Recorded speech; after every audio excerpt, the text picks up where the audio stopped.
Tak dobrý den, navážeme na hodinu minulé literatury, kdy jsme tady se bavili o literaturách, které dneska žánrově považujeme malinko za okrajové.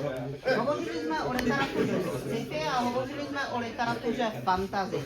Dneska doplníme vlastně naše znalosti základní informací o další žánrově vyhraněné literatuře, a to je o literatuře detektivní. Začneme u klasiky vlastně a těmi oslovíme naše téma. Chceme hovořit o Agatě Christie.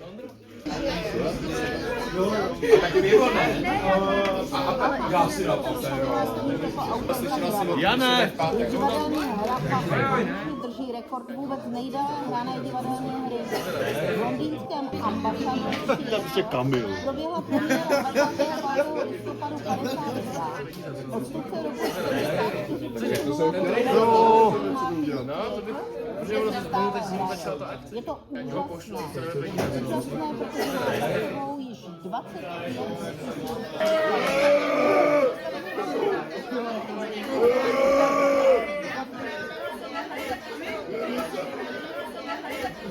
Přátelé, prosím vás, absolutní klid.